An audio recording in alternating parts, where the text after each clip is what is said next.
Good morning, everyone. Let's please rise for a moment of silence, then the pledge.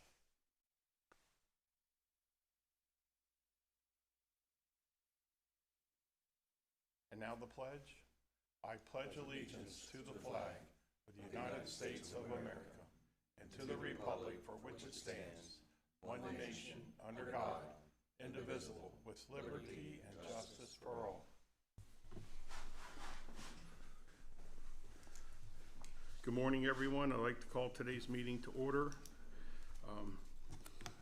First item on our agenda, approval of minutes for May 11th. Any discussion, comments, motion for approval? Motion to approve. Second. I have first and second. Any further discussion? All in favor say aye. Aye. Commissioners' reports, comments. Commissioner Burkett, would you please start?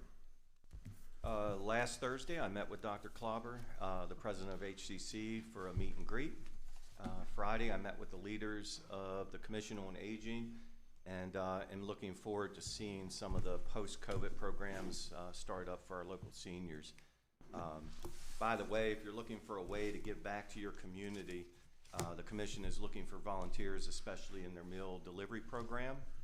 And I did that for a little while, and it's a rewarding thing to do. And so if you're looking, they have a variety of scheduled times and availability. So also congrats to all the cadets who graduated as part of the first Firefighters Academy recruit class. I would have liked to have attended, but I had a previous engagement. And then finally, I hope the public will support the Cascade and Hancock communities by attending the public meetings and voicing your support for those communities to keep their schools open.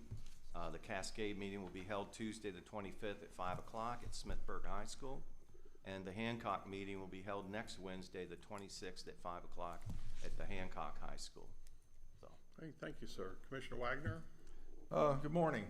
I also would like to, I did get to attend the Washington County Division of Emergency Services graduation ceremony for the Firefighters Academy and also the Emergency Communication Academy. It was a nice event. Tom Wright did a nice job of emceeing, and our staff did a wonderful job of preparing the new firefighters and emergency service dispatchers. So it was it was a fun evening. There was a good crowd there, and a lot of emotion as the families pinned their family on the graduation. So I did appreciate everything the staff did. PR did a wonderful job on a video, and just overall covering the event. I made it down to Boonesboro last week. Boonesboro had a potential leaks in their reservoir.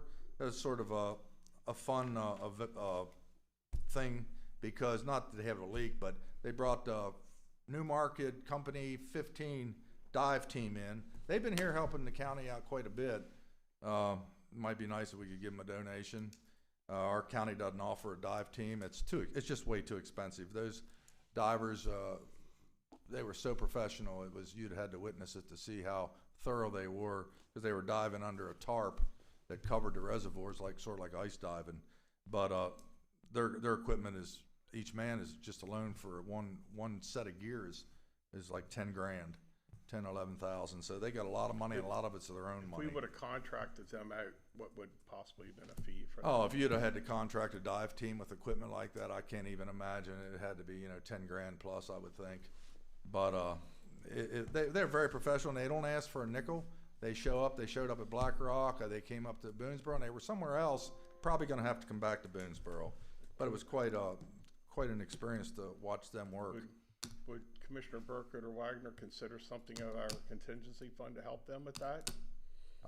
It doesn't have to be a lot of money. I'd say, just a donation or a stipend or something. What amount would you guys think? Oh, I don't know. I'll leave that up to you guys. I have no idea. I mean, would that be an appropriate expense or for that? Because they did do a service somewhat. Well, and he mentioned that it also helps with their training, so they benefit some from it too. But let me ask, is that something that we need to have a consensus on, or do you have discretionary power knowing that we've discussed it? Well, I mean, if it's going to come out of Commissioner Contingency Fund, it would probably have to be done by the commissioners. Okay, that's If fine. you want staff to look into what would be a reasonable amount. Make a or something. recommendation. Yeah, I have no Yeah, idea. We'll have staff take a Yeah, look at that I and come appreciate back it. and- Just a show of appreciation. Yep. Yeah, Commissioner maybe. Wagner, excuse me for the interruption. That's fine. Okay, I'm gonna dwell on this again to our legal team. We really need to have I think we have a plan, and I think they've been working on it. But this recovery of, I've mentioned this, and no disrespect to our legal team, but I've mentioned this at least several times that we were delayed a year on the sale of Fort Ritchie by 2 lawsuits. Both judges ruled in our favor that it was a legal sale. And I know it's, from checking with, the accounting department, it was close to $600,000, and that's not counting the money we lost by not being back on the tax rolls.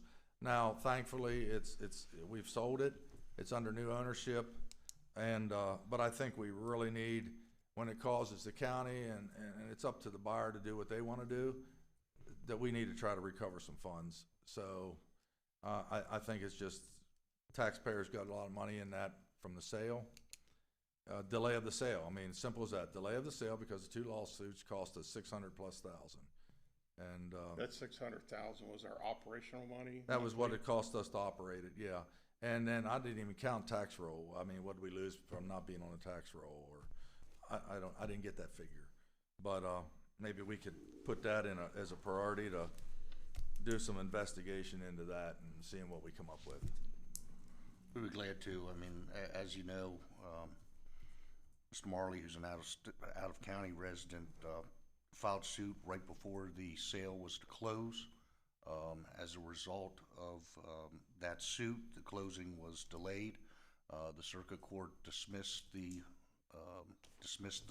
lawsuit. He appealed thereafter, which took another number of months. The circuit court's decision to dismiss the case as failing to state a claim was affirmed on appeal. Thereafter, we waited to see whether he was going to take further steps. He didn't, but as a result of the litigation that was found by a court to be non-meritorious, the closing and conveyance of Fort Ritchie was delayed by a year, literally a year. And the carrying costs were over $500,000, and that is expenses the county and its taxpayers paid to maintain the fort that they would not have paid had the sale closed as originally intended. Well, yeah, that's pretty much what I said, only you said it more official. Thank you. Commissioner Wagner, any more comments? No, I'm good, thank you. All right, I too is interested in as we try to recover the money that we lost during that mitigation. $600,000 is a lot of taxpayers' dollars, and I'd like to at least see us make an attempt to show that we're going to recover that and maybe prevent these frivolous, non-meritorious type of lawsuits in the future. Also want us all to remember Tim Ammons. He's still in the hospital recovering. He's a volunteer at the Boonesboro Fire Company. I believe he's president of the Boonesboro Volunteer Fire Company. He's in the hospital suffering from some injuries. Let's keep him in our thoughts. Our volunteers are important to us.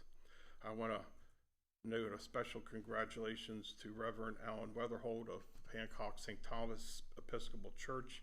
He is retiring this year after 41 years of serving the Hancock community and beyond.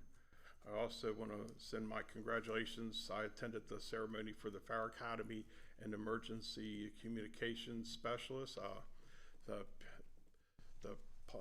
I guess the ceremony of putting the pins on the graduates was emotional. Seeing grandfathers and sons and wives and children up on stage recognizing their parent with that type of accomplishment. I do want to thank Dave Hayes and all the people involved with getting that academy together, and Danielle and her PR team. When you start thanking people, you always leave someone out. So a special note of thanks to everyone who was involved with that program, including the graduates and the emergency communications specialists. On Saturday morning, I had the pleasure and honor of attending the graduation of HCC's 2021 graduates. The first sign you're starting to get up in age is when you see friends of yours there with their grandchildren graduating from junior college. but that was very rewarding to run into some old friends and seeing them celebrate with their grandchildren at that graduation. And thanks to Dr. Klauber for all he's done coming in as the new president of the college. I also attended an Eagle Scout ceremony down in South County for Steve Conaway, and I also stopped down in Boonesboro for the historic wagon train that stopped for the final stop down in Boonesboro. One of the things I do want to bring up for consideration is during May every year we always had an employee recognition breakfast, and due to COVID we've kind of postponed that. I'd like to revigorate or renew that, even if it's not time to do it in May, maybe we can do it in June. For Charlie's knowledge, we recognize people for 5, 10 plus years of experience with a breakfast and some small gifts that recognize and appreciate their service, and some retirees are also invited. So if we could see if that's possible of reigniting, bringing that back. Yeah, you're right. That obviously didn't happen last year because of COVID, and it really hadn't been planned this year for right now. So I don't think we can do it in May, but we can do it at some future time, and we'll make arrangements for that day. All right, thank you for that. That concludes my report. Next, staff comments. Susan up first, or she in the Susan, if you're listening.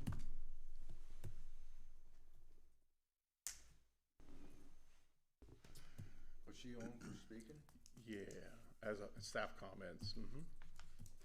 Here she comes. Good morning. Please introduce yourself in the matter. Good morning. Good morning. Director, Office of Grant Management. I'm here to announce several recent grant awards that are approved through the Office of Grant Management. Based upon the amounts of the award, there's no vote needed. It's just for our information purposes. We did have 3 hotel rental awards that have recently been approved. One for the Alsatia Club. They were awarded $5,000 for the Mummers Parade. This year the event will be held October 30th.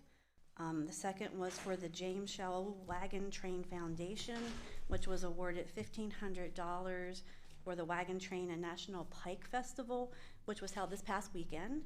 And then the third was the Antietam Velo Club was awarded $3,000 to support the Visit Hagerstown Twilight Criterium Bicycle Race, which will be held June 18th through 21st. There was also one general fund contingency fund grant approved. That was for the Sharpsburg Volunteer Fire Company. They were awarded $2,000 to assist with the unexpected cost of replacing firefighter protective equipment. Yeah, just a point of, I ran into the National Wagon Train folks down at Boonesboro, and they wanted me to express their deepest appreciation for the support of that event. They were very appreciative and proud to help them. That's good to hear. We've been assisting with that event for many years. So, as Susan said, just so you know how this process works, and you probably know this already, but maybe to Charlie. So after a certain amount, those requests come into Susan or her department. Susan reviews them, and she makes a recommendation to me. We discuss it, and then we make those decisions. And so that's why we bring those to the board's attention, so you know. And then when it gets to a certain amount, when it gets to 25,000, then it would have to come to the board for formal approval. But I just want you to know how the process works. So I just will periodically come and announce just for the awareness of everyone. Thank you. Thank you. Thank you. Krista, any other staff reports? Is there HR director? We have Larry. He's out there. I'll tell him to come. Please, thank you, Susan.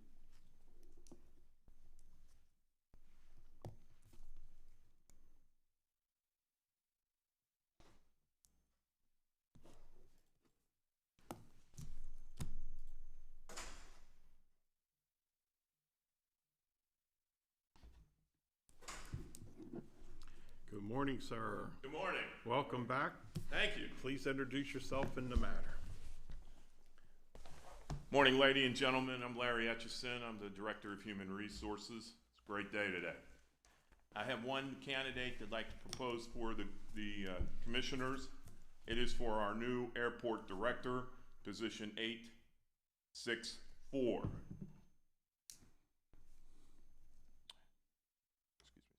His name is Rick Johnson, and we're proposing him. He is currently the airport manager at Frederick Municipal Airport and has recently moved to Washington County. Rick has worked at the Frederick Municipal Airport since 2010 and has been the airport manager since 2013-2014. He has also served in the Air Force Reserves, for 31 years, and will be retiring from the Air Force Reserves later this year. Rick has excellent qualifications and a number of years of experience, as well as appropriate temperament to lead the Hagerstown Regional Airport into the future. Additionally, he has earned a Senior Non-Commissioned Officer of the Year Award in 2019 and a Bronze Star in 2020 while serving in Iraq and while he's been in the USAF. He's been proposed as a grade 18 step 5 with an annual salary of $83,699. When's he start? Do we know yet? June 14th. He's officially accepted, and other candidates were notified, and Well, contingent upon the action by the board today. Correct. We have had discussions with him. Yes, sir. And And he is excited about coming on board. you with need the a motion to accept? we do. Yeah, motion to accept. Is there a second? Second. Any further discussion? Hearing none, all in favor say aye. Aye. Thank you. And Mr. Johnson, if you're listening, congratulations. We look forward for him being brought in for an introduction. Absolutely, we'll do so when he's here. Thank you, sir. All right, thank you all. Appreciate you. Thank you, Larry. Yep, Thanks, Larry. you're very welcome. Krista, is there anyone else for staff comments out waiting? Not waiting. All right, any staff comments? Mr. Downey? No comments this morning. Krista? I do. Our sheriff Mike. I wanted to remind staff and citizens that the Office of Budget and Finance will be holding a public hearing on the proposed real property tax rate increase this evening at 6 p.m. The hearing will be conducted virtually, and that will be via Zoom. Citizens will have an opportunity to call in, listen, watch the video stream, but it is a pre-recorded video, and there will be no comment taken on the Zoom phone call. The video will also be available live on our Facebook page, Washington County Government /Maryland Facebook page, and YouTube as well. You may call Zoom at 301-715-8592. And the meeting ID and passcode, if you need that, please send me an email, give me a call, check our Facebook post. We'll get that information out to you.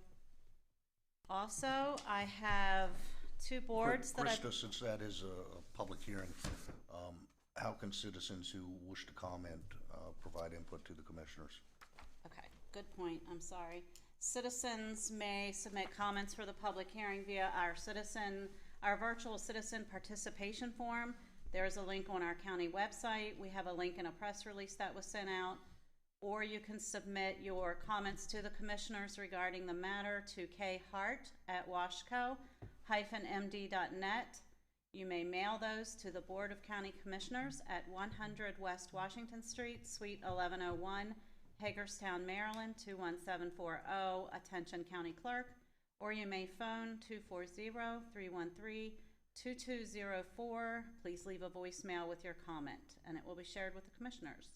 And when's the deadline for commenting? The deadline, I don't have the deadline here. I think I it's, think we'll be- it's next Monday May 24th at 4 p.m. May 24th at 4 p.m. Okay, so all of those comments would have to be received by that time. Public testimony is encouraged. May comment submitted up to 6 days following the public hearing, which is May 24th, 2021 by 4 p.m.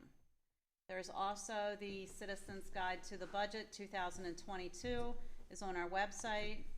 If you want to give us a call, we have them in the office. We can make arrangements to have you pick them up. It's just a small document, or we can get one out to you. Just give the office a call. Thank you. Finished?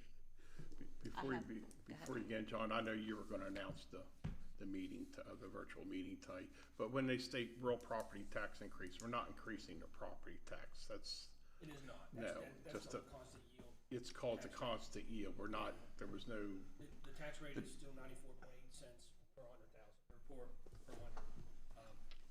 And That remains unchanged. Yeah, every year, even since when I was a town councilman, we always had to explain the constant yield to everything to folks. So, Were you gonna say something? I think, Yeah, well, I was gonna say there are statutory requirements in the way that the advertisement, and notice of the hearing is worded. The idea is when it says property tax increase, that is not an increase of the tax rate. However, because of increasing assessments and economic growth, the amount that the county collects as a result of the unchanged tax rate increases. Therefore, we are required to say that the tax is increasing. because Mr. Berg, if not, we'd be getting hit with phone calls, and now we'd be able to better explain it. Yeah, So, no, I was familiar with that. Yeah, just to make sure it's clear to all those listening as well. Yep.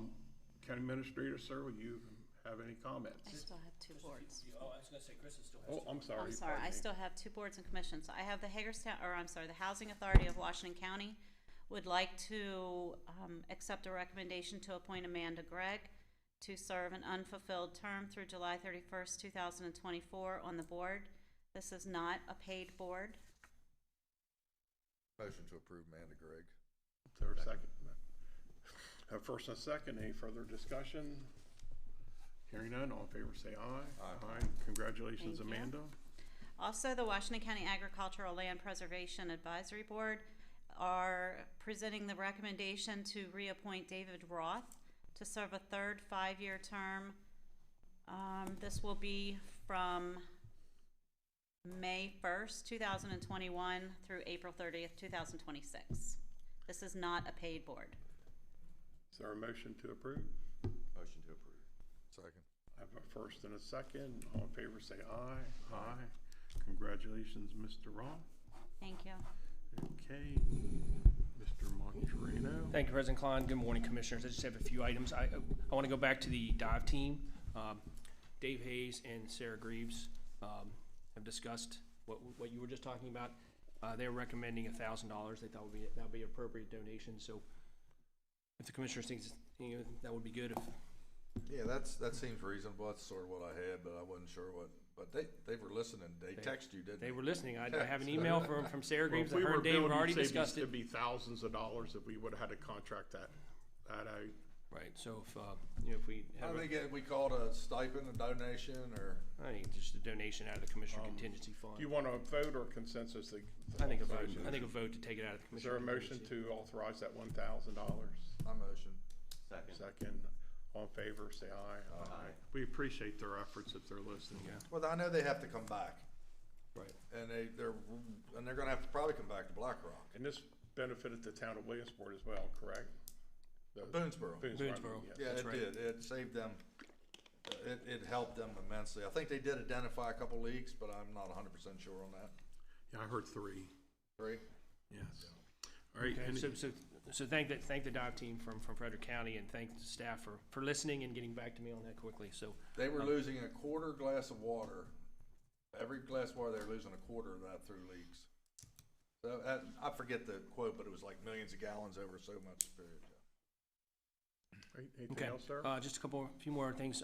Just want to follow up again on the FOP issue with the payroll deduction. Staff did meet with Mr. Clapper. Mr. Clapper and staff are working on forms to make that process move forward. So if it's okay with the Commissioners, we're just going to go ahead and move forward with that. That was the direction of the Commissioners. So once Mr. Clapper and staff work out those details, it'll just happen. If, Fine with me. Okay. Consensus? so that'll happen. I also wanted to congratulate our recruit class number 1 and our dispatchers that graduated on Friday night. I enjoyed that graduation, and I do want to thank Division of Emergency Services and all the instructors and everyone that had to do with. I know as you said, Commissioner Klein, when you start thanking people, you might forget someone, but I know our local volunteer fire companies they allowed our recruits to use their equipment. I know a lot of municipalities, I think the Sheriff's Department, everyone was involved in that. So everyone who was involved in that whole training academy, I want to thank them for that. Thank PR for putting together a great event on Friday night. So thank you to everyone who did that. Just an update, based on the most recent CDC guidance and the governor's recent orders, staff has revised our general COVID protocols for employees, and those protocols were distributed to all staff yesterday afternoon. For staff, masks are no longer necessary, but they are strongly encouraged for individuals that are not fully vaccinated. That's the guidance from CDC and from the governor's office. So that went out yesterday. And just generally, obviously Krista has already talked about the budget hearing tonight, so I think she's provided all the information. Obviously, you can go onto the county website and get all the information that you need to watch, not just tonight, but it'll be there. You can watch it after tonight as well. And just one general thing about COVID and where we are. Obviously, the metrics continue to decrease, and that's great news. Our vaccination rate in Washington County is significantly lower than most of the rest of the state. We are, as of yesterday, I think we're at 31.4% of our citizens are fully vaccinated, and 38% of our citizens have received at least one dose. So the state of Maryland, I know the governor was sort of focusing on 70%. I think that's President Biden was focusing on 70% as well.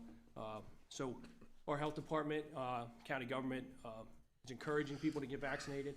I think that's what we're continuing to do. So we continue to move towards the next stage for county government. Staff is continuing to monitor on a daily basis, and we're going to move forward in a slow and deliberate manner. And we hope that everyone who wants to be vaccinated, obviously you have the opportunity to do that. So if you feel the need and the urge to do that, there's plenty of opportunities in Washington County to do that. So we would encourage you to do that. I think that's all I have. Thank you, Thank sir. you very much. Krista, was there anybody signed up for citizens participation? No, sir. Thank you. Yeah, having none, we'll move to the next agenda item, the Maryland 911 broadband. I believe that is going to be Mr. Albert.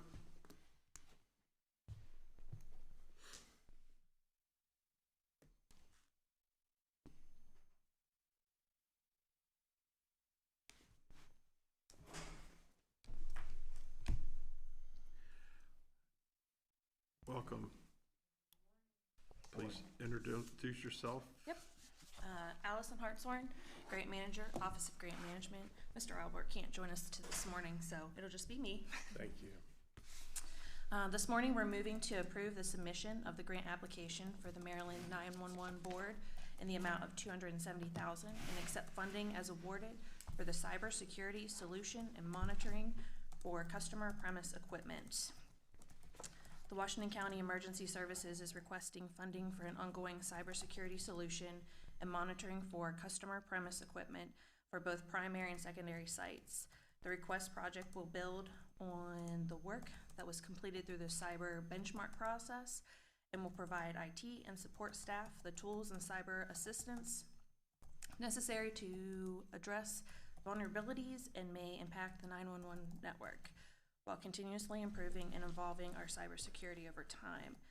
The Office of Grant Management has reviewed the funding request and has determined the request is consistent with the Maryland 911 Board System's purpose, and there's no matching funds required for this funding. This will provide $270,000 for the Division of Emergency Services. Any questions? Just a curious question. 911 board is the same as the numbers board, same thing. It right? is, yes. They changed their name, I guess, here in January. Oh, okay. Spiced it up a little bit. Okay. So, Yeah, I motion to approve. Second. I have a first and second. Any further discussion? Hearing none, all in favor say aye. Aye. Thank you very much. thank you. Have a great day. Thank you, Allison. Next up, Todd Moser, property acquisition, Wright Road.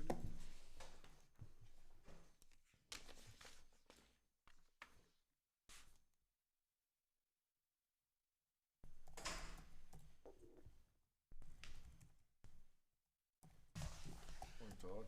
Good morning, Commissioners. Todd Moser, Real Property Administrator, Division of Engineering. This is property acquisition at Wright Road. Move to approve the option agreement for partial property acquisition, including fee simple for the property listed below in the table, as well as convey 37 square feet of existing right-of-way to Dot Maryland 2019 LLC, and to approve an ordinance approving said purchase and to authorize the execution of of the necessary documentation to finalize the acquisition. An option agreement has been executed for the property at Wright Road. The partial property acquisition information is listed below. The area consists of 2,726 square feet. It is in fee, and the acquisition cost is $5,000. Partial property acquisition accommodates planned road and railroad crossing improvements. 37 square feet of existing right-of-way is being conveyed to DOT Maryland 2009 LLC to maintain a uniform right-of-way width. Are there any questions? And the size of this acquisition again is? 2,726 square feet. Commissioners, thoughts, comments, motion? Motion to approve. I'll second. Okay, I have a first and a second. Any further discussion? Hearing none, all in favor say aye. Aye. Thank you, Mr. Moser. Thank you. Next up, Rick Curry, Josh O'Neill, rejection of bid.